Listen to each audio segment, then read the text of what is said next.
Hello and welcome to Game Over. I guess I was going to say Game Over Vancouver, but I guess it's technically a crossover. I'm here with Charlie from Game Over Ottawa. The Canucks take on the Ottawa Senators in their first game of 2024, and they come away with a 6-3 win, which frankly sounds closer than it looked in the first period. Before we get into the game, thanks for joining us. Make sure you go follow Charlie on Twitter. Charlie, tell everyone where they can find you. Yeah, on Twitter you can find me at CW Arsenault. You can find me on Twitter at Samantha CP_. Follow at SDPN Sports. If you're in the chat and I can see it going off, make sure you hit like and subscribe on the stream. Canucks win 6-3, but I think it was a bit of a... It looked a little more dominant, at the same time more dominant, but also closer than it was in the first. Canucks jumped out to a 5-0 lead. And then promptly, I think, sat back on their heels, and Claude Giroux and Vladimir Tarasenko did whatever they could to kind of make a game of it.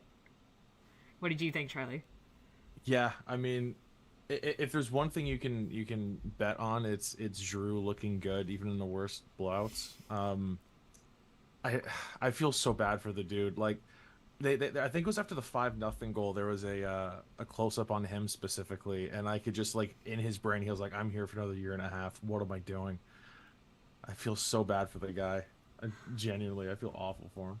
I mean, let's come back to that when we get back into it. But my thought about Giroux always is like, it has so much potential for being a feel good story for a guy going home, more or less. Yeah, And it's just, and for a team where, I think there's been more positivity, at least for somebody outside the market. Like, there are a lot of good pieces there.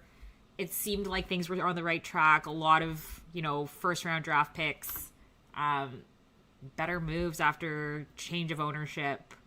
And it's just kind of not really coming together. yeah, I mean, overall, like the feeling around the team since like this, you could look at last season as like kind of a disappointment. I don't know how many like rational Sens fans were looking at playoffs as like the goal last season, but I think it would have been a nice bonus. But like I think the Sens finished right around where everyone expected them to last season, just outside the playoffs.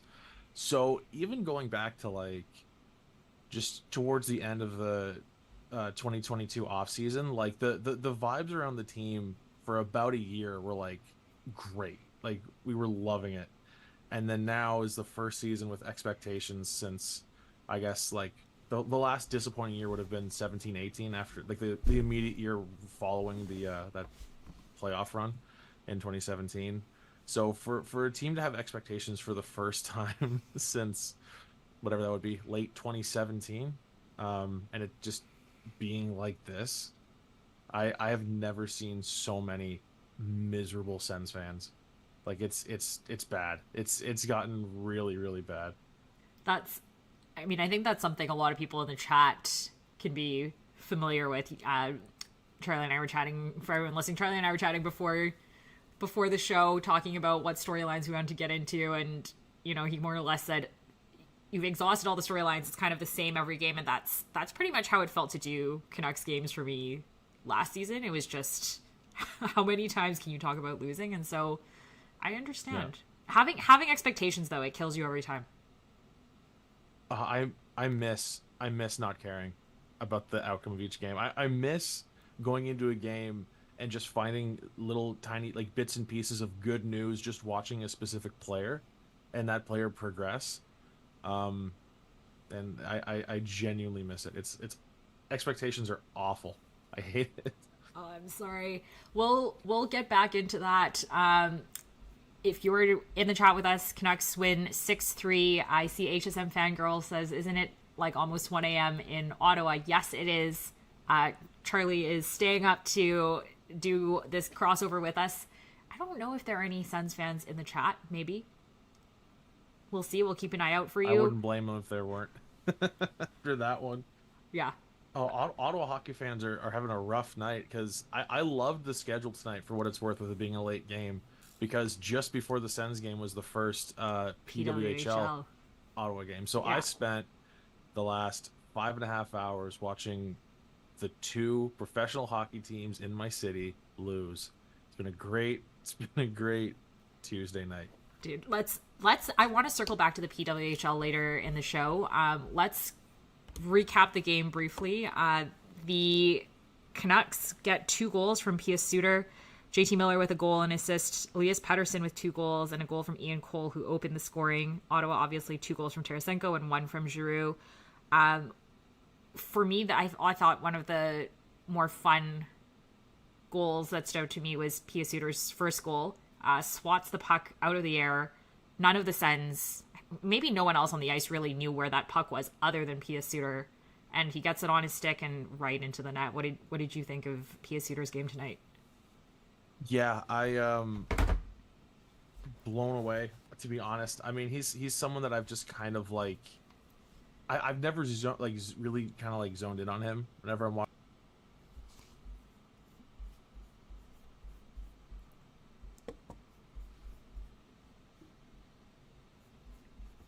And then Sorry, we cut out. I think my Zoom cut out for a second. I lost you right about when you said Pia Suter is somebody you hadn't zoned in on. Yeah, he's someone I hadn't focused on specifically because I believe he was on Chicago before Vancouver, right? So I believe, if I'm not mixing him up with someone else. Yeah.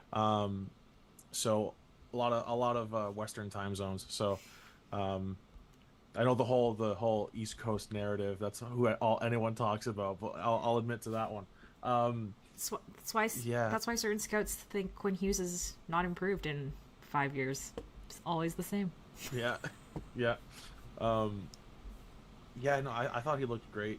And yeah, I mean, not to swing it back to the Sens just for a second, specifically on that goal, on his first goal of the game.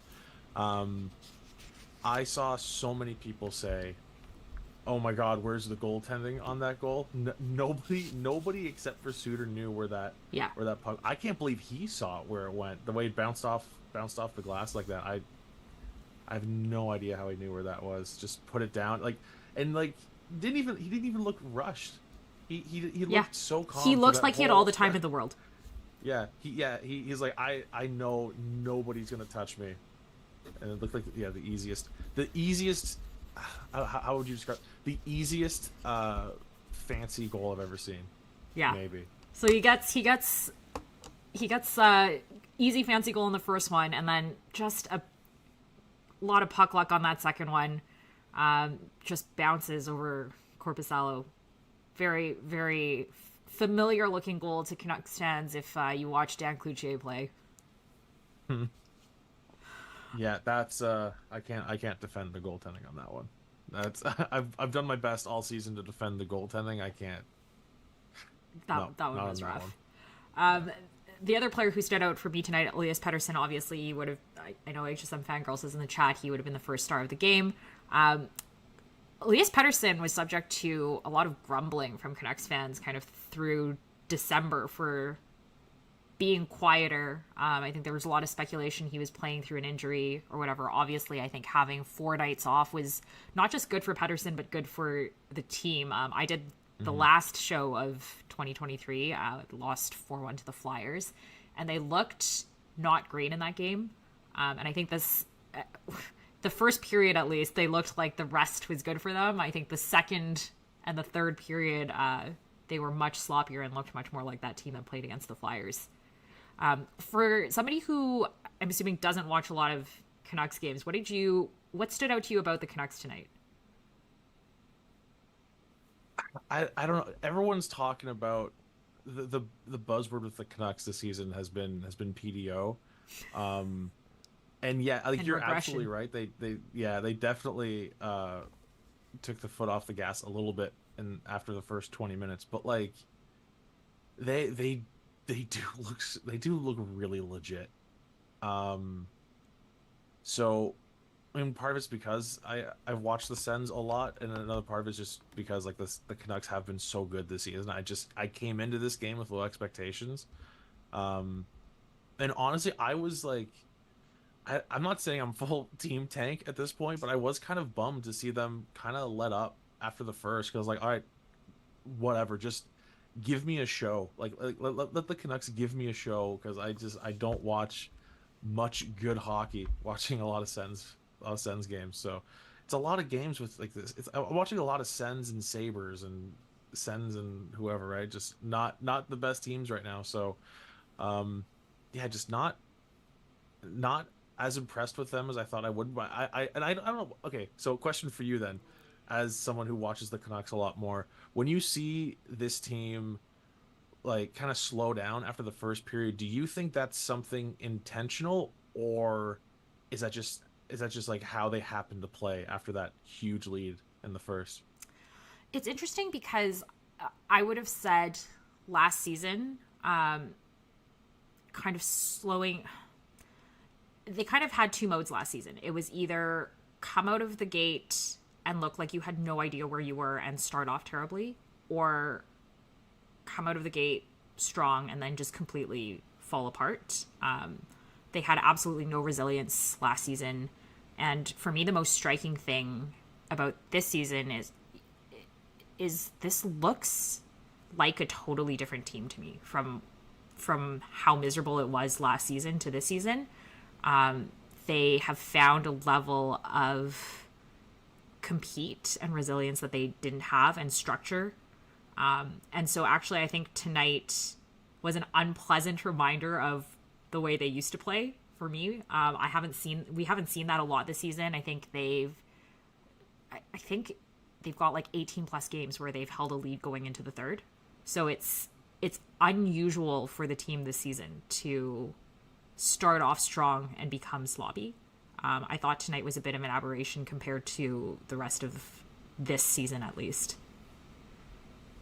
And, got a really nice save from Demko at the end there, which is that I do expect. What's that like? Having a like, well, I shouldn't say that. Korpisalo's made some good saves through the season, but yeah, I'm a Korpisalo fan. But he also lets in a couple softies most games, which is a shame. Okay, so that's interesting because yeah, okay, so my co-host on Game Over Ottawa, Maud, is in the chat, and she has a fair point in that he's kind of rewording my question. Do the Sens get any credit for playing well in the last 40 minutes, or did the Canucks just kind of say, we tried hard enough in the first, and now we'll just we'll just let the rest of the game go by? I see Clay's answer, but he took the words right out of my mouth. I think it's both. I think a lot of teams would just roll over after that first period. Like, you're down 5-0, you're on the road. What's the point? And I thought they showed a lot of fight coming back. Obviously, a lot of it was Giroux saying, get on my back. Yeah. Some of it was for sure. I think the Canucks just fully took their foot off the pedal and zoned out. But I think it had the potential to become a very boring game if the Sens didn't have any fight and the Canucks took their foot off the pedal. And I think it was probably a bit of both. Was there anything that you liked about the Sens game in the second and the third? It's yes, and it's rooted in a negative thing. I've stopped paying attention to the stat because I was so sick of it. So this is like well over a month ago. But the main thing with the Sens is they're all right in the first and the third, and they have just the worst second periods. I don't remember when this was exactly. This would have been probably late November, early December. But at the time, the Sens had allowed either 19 or 20 goals in the first and third periods each. And in the second period, they had allowed 38. So it's just this weird... They were allowing twice as many goals in the second as they were in the first or third period. So that's kind of stayed the same, but I've noticed more often now they tend to have a really bad first, and then I don't know if it's kind of coincided with Jacques Martin taking over, that now they're suddenly awful in the first and can kind of get it together once they've dug a hole that's way too deep to get out of. So my main takeaway is good second period. that's my honestly, that's like the one positive I can take away, other than, like I already mentioned, like Giroux having a good game as just about always. He did snap a bit of a scoring drought there. I think they said his first goal in I don't remember what it was, like about did he hit double digits? Anyway, it had been a while since he scored a goal, but he's always out there. Like, you can tell the effort's there every night. So, absolutely, he did have a good game. But my main takeaway, for whatever reason, is that was a good second period, completely wasted. Yeah, I mean, it's hard to claw back from a 5-0 deficit. Yeah. Two interesting stats since December 17th, one for the Canucks and one for the Sens. I mean, not stats for the Sens, but two interesting things since December 17th. Jacques Lemaire was obviously hired December 17th.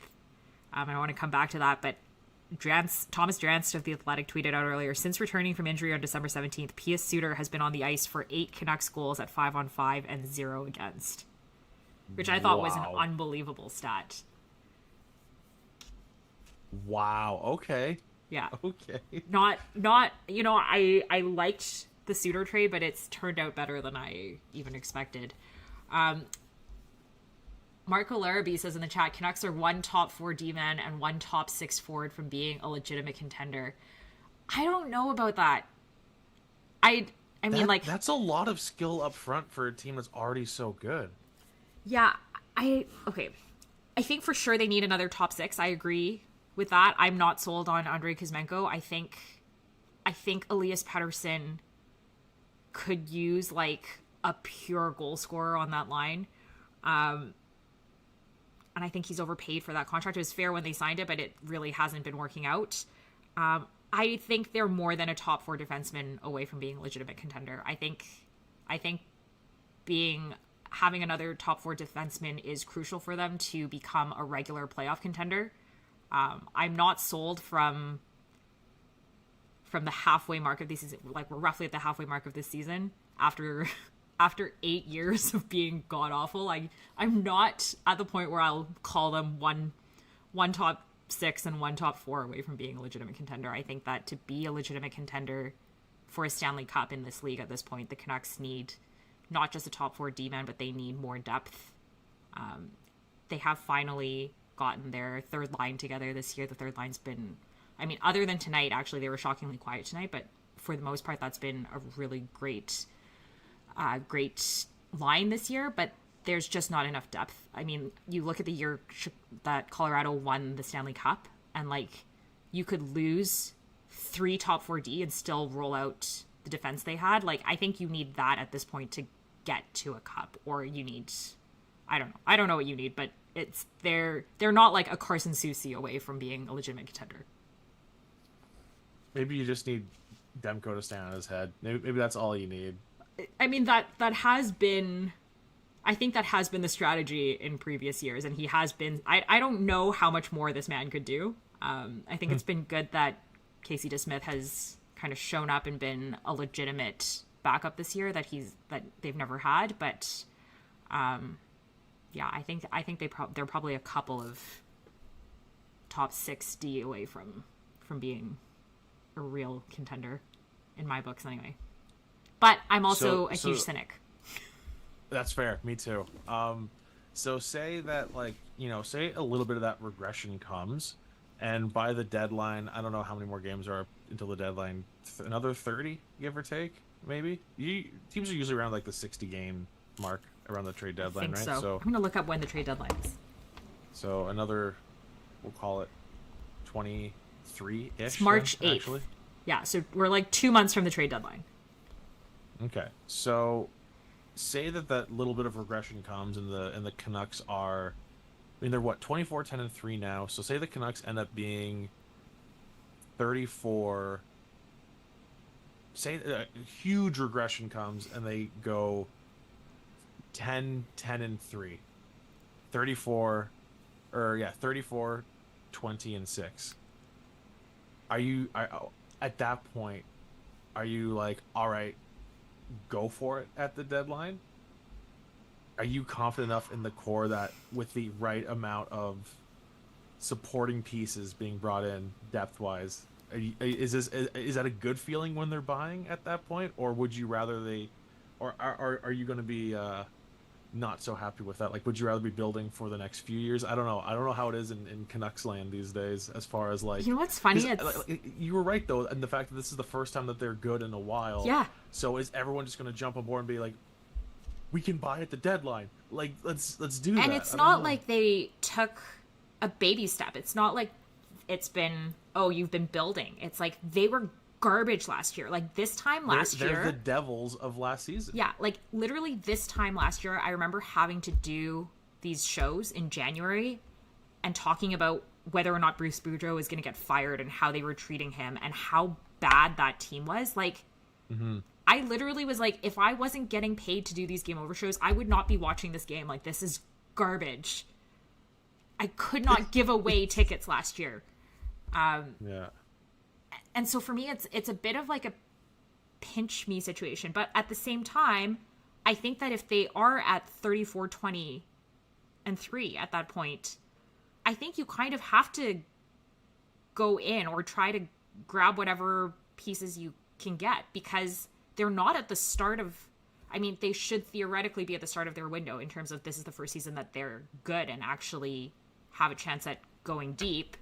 But they're not at the start of the window in that I think they wasted kind of the first few years of Hughes, Pettersson, Besser, Miller being kind of in their prime years, right, with not having the pieces they needed at the time. And so their ability to win with this core is the window is very short. Like the timeline where they can win is very short. And so to the extent that they are at that point, I think you have to grab the pieces you can get. Like obviously without really selling the farm, although there's frankly not that much to sell on the farm at this point. I'm so jealous of this. Like, it's so funny talking to fans of other franchises, because we get this fun conversation where you know, clearly, and I'm sure you're not the only one in the situation where you're thinking like about how stressful it is cheering for a buyer at the deadline. And I'm just like, I just want the Sens to be able to like just have some hope of making the playoffs. So it's just this funny, like, I don't know. You're dreading the winning, and I'm dreading the losing, and it's just this.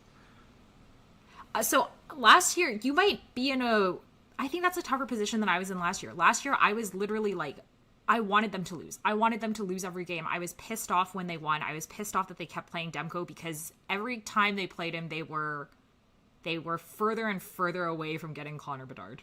I was fully in for the tank. You don't sound like you're there yet. I kind of am. I think I'm just so sick of this team being terrible. Yep. I'm so sick of not seeing playoffs since 2017. What was it that I told Peter? It was a Sens Flames game I was doing with Peter. What did I tell him? That I am 27 and the Sens have had a singular winning season in my 20s. Like, I'm so sick of it. I am so sick of it.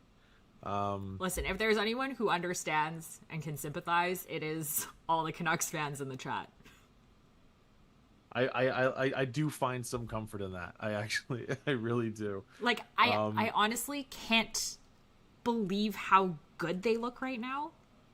It doesn't feel real. It feels like the Canucks, like, not to say that the Sens were going to be that much better than them on paper, but a little bit, it kind of feels like the Canucks like monstered the Sens. Like, the Sens are so much worse than they're supposed to be. The Canucks are so much better than they're supposed to be. I think the Sens and Canucks probably should have been barely even. Like, I would have given the edge to the Canucks a little bit, but like the season end point total probably should have been a difference of single digits, I'd think. And it's just, I don't know what's going on. It's simultaneously a nightmare in Ottawa, but also like just a really fascinating mystery as to what's going on. How do you feel? I'm just gonna do a quick check-in. If you're just joining us now, Canucks win 6-3 over the Ottawa Senators. I'm here with Charlie Arsenault from Game Over Ottawa. I'm your host, co-host tonight, Samantha CP on Twitter. Make sure you follow at SDPN Sports on Twitter. Hit like on the stream if you haven't yet. I want to ask you, how do you feel about all the front office and coaching changes for the Sens? I don't know how many games in. Like, I think you're 7 games in since the 17th. I think Lemaire's 3 and 4 since. Let me double check. Because what was that? Was the last game DJ coached would have been? Is that the Dallas game? Was he fired before the Golden Knights game or after?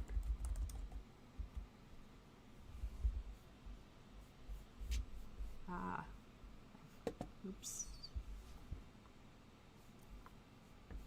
I don't remember. That's bad. I should know this. I really should know. They're either 3 and 5 or 3 and 4 since Lemaire took over, but I'm not sure. Martin. Sorry, yeah, Martin. Why do I keep? That makes way more sense. I think they've said Lemaire on a couple broadcasts as well. Like whenever they call Ridley Gregg Ridley Scott, that's happened a couple times too. But yeah, I don't know. Like, okay, so general feeling. So I mentioned earlier about how last season the Sens went into the 22-23 season with like really no expectations whatsoever. They were playing so poorly that I wanted DJ Smith gone last November. So it's nice that they finally made that move. I kind of understand the fact that they did. We're having some technical issues with the Zoom, so bear with us. I keep losing Charlie. I'm not sure if it's my Zoom or his. Maud says in the chat 3 and 4, I think. And while we wait for Charlie to get back on here, Marco says Lemaire would be a good coach if this was 1998. Yes, absolutely. I don't know why I keep saying Lemaire.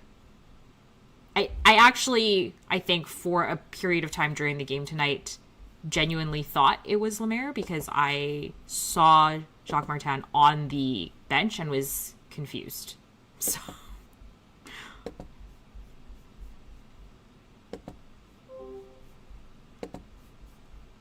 And we've got Charlie back. I don't know what's going on.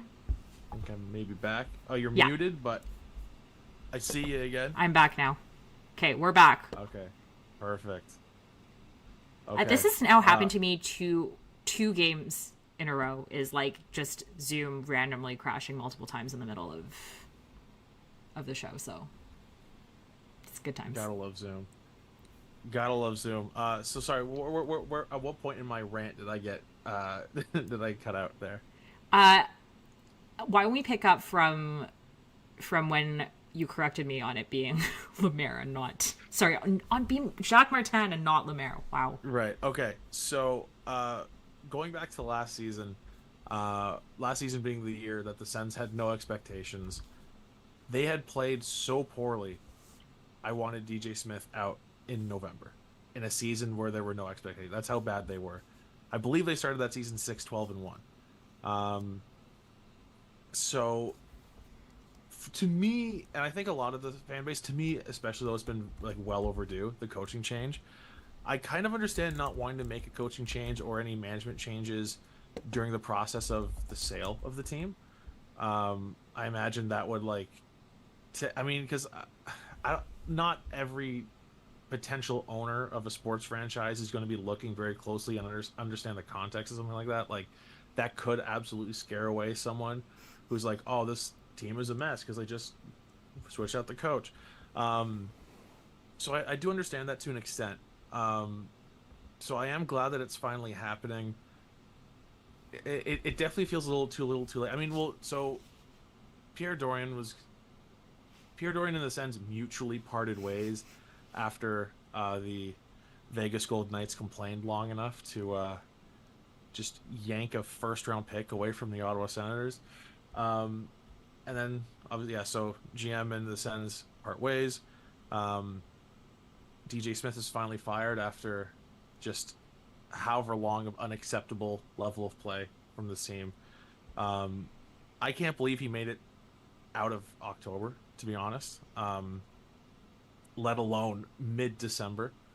Um, I'm so to answer the question that I'm very much rambling on of trying to answer. It's I am happy that there's been changes in both coaching and management. Um, it's just too late. Like it's reached the point now with the season, and this is even with the Sens having several games in hand on just about everybody. They played like 3.5 games in November, and it still feels like the season's completely gone at this point. It's January, for me anyway. Now it's crossed over to January 3rd, and the season's gone. I mean, the season realistically, the season's been gone since like before they went to Sweden. Um, but it's just been like it's just awful. It's terrible that like it. I keep backtracking. New ownership comes in. They probably want to evaluate everything that's here, in the sense, front office, everything, but they just took too long before they decided to pull the trigger and actually make a move. It's about time that they did it. It's too late now. I guess you just use the remaining 50 or so games to just evaluate what's here, and then I don't know. So Steve Staios in his GM search, and then just saying it's actually okay, I'll be the GM. It's I think they're just prepping Ryan Bonus to take over as GM next year, since he's going to be he's now I think it's associate GM is his title. Since they appointed Steve Staios as the official, no longer interim GM, as well as the president of hockey operations. So I think that they have some plans in mind. I saw a few people speculating that that Jacques is like setting Alfredsson up to be the head coach next season, and that terrifies me. I don't know about you, but like say one or both of the Sedins were working for the team in an extremely fireable position, like that terrifies me for Alfredsson. Just give him like it's what the Canucks did with Trevor Linden, right? Yeah, exactly. So for like a beloved player who spent so much of his career with the team, give him a position that he can have forever, as long as he wants, and just any kind of advisor where you're never going to want to fire him. That terrifies me. I've been rambling way too long. You need to cut me off. This is bad. No, that was good. I learned a lot about the Sens. Kaya May, my Game Over Vancouver co-host, says DJ Smith should have been fired before the Canucks fired Boudreau. Green even. So sounds like you guys are on the same page. Yeah. If you're still in the chat, Canucks win 6-3 over the Ottawa Senators. They have 51 points on the season in 37 games, a total 180 from last year. We are going to do the presser shortly, so if you're in the chat and you've got questions, feel free to shoot them at us. The chat is really gone. There are for sure some, I know I've seen a Habs fan in the chat. There are for sure some East Coasters in the chat, and thanks for staying up late with us. There was a comment earlier about the Canucks pro scouting being excellent, and I thought that was a good point. That's something that has been noticeable for me for the last year, probably since Alvin's taken over. They've finally started making some incremental moves that actually make sense, rather than whatever Jim Benning was doing. So yeah, I thought that's a great comment. The Canucks pro scouting has been excellent. HSM Fangirl says, how have the Sens prospects done in the World Juniors? They don't have very many. Off the top of my head, Jordan Donovan was a late addition to Team Canada. Oscar Pettersson was, as far as I can tell, the 13th forward for a lot of Sweden this tournament. Let me double check actually before I name anyone else. This ties into an earlier comment in the chat where somebody said the Sens young core and Canucks young core should, which is better. So we can circle back to that once we're done the prospects. That's a fun debate for who's worse, because you said it's pretty empty over there. It's pretty bad over here. So yeah, Thomas. as far as pronunciations go, Hamara. I'm not sure. Anyway, I believe he made the Czech team. Let me just double check on how he's doing. So he's gotten into 2 games, so not only 2 games with Czech. To be honest with you, I haven't watched very much of the World Juniors this year. I have watched 0 World Junior games this year for the first time in my entire life. Me too. Like I've caught like a couple periods. Yeah. For most of the games, but I haven't watched any games start to finish, which is very different from the time in my life when I was getting up at 3 a.m. to watch the tournament. I used to do that too. See, at least you have the excuse of you have a kid. Yeah. That's true. Although, yeah, I don't know. I don't know if it's just her. I think even if I didn't have her, there's something about it that's lost its luster a bit. Obviously, it's a mix of just Hockey Canada in general, and that's a big part of it too. Yeah. It's tough to watch, and obviously I know the players who are playing now aren't to blame or whatever, but it's also just I don't know, there's something about the tournament that's shifted. I feel like 10 or 15 years ago, the TSN specials that they did on the players, the stories they told were way more interesting, and now it just feels a bit too packaged. I don't know, there's something about it that's a little too manufactured for me now. I think I agree with that. Yeah. I want to switch over to PWHL. If you're in the chat and you have questions, feel free to throw them over to us. But there was the largest attendance ever. 8,318 people packed into TD Place tonight to watch the first PWHL game in Ottawa. Terrible day for the No One Watches Women's Sports crowd. I am extremely jealous because we do not have a PWHL team, and notwithstanding that they lost tonight, how excited are you for this? I'm thrilled. Just first of all, happy that Ottawa has a team. I'm absolutely a big defender of hockey. Of Ottawa is a hockey city. Canada maybe isn't, but Ottawa is a hockey city, and I was just thrilled by the fact that we got a team here. Up until very recent, I was keeping track of this for a while, just because of, just being a hater online. For a long time, Ottawa's team had like double the Twitter followers of anyone else in the league. Wow. So it seems like Ottawa has a lot of. I guess if anyone in Canada doesn't want to cheer for Montreal or Toronto, which is fair, like if you're not in Montreal or Toronto, like if you're in Vancouver, if you're going to cheer for a team, it's probably going to be Ottawa out of the Canadian teams, right? Like, There's just something about, I don't know if it's like an underdog thing. Sens fans have been voted very easily hated a lot this season from all those different, polls I've seen out there. But Ottawa's got a great support, really great supportive fan base. I mean, obviously, looking at the crowd, very few Montreal fans in the crowd too. It was like, very much odd. I was very jealous that it just for some reason, because of this job, right, that like me being the massive hockey fan that I am, having this job means that I'm one of the only people that I know in Ottawa who, like, out of all my friends, didn't go to this game. Like the most casual hockey fans among my friends, I'm like looking at their Instagram stories, they all went to the game. That's like, awesome. Man, I'm super jealous of them all, but I'm going to be there for the first home. Actually, no, I'm not. I can't go to the next home game. Do I hope that they lose so I can be there for the first home win? No, I shouldn't do that.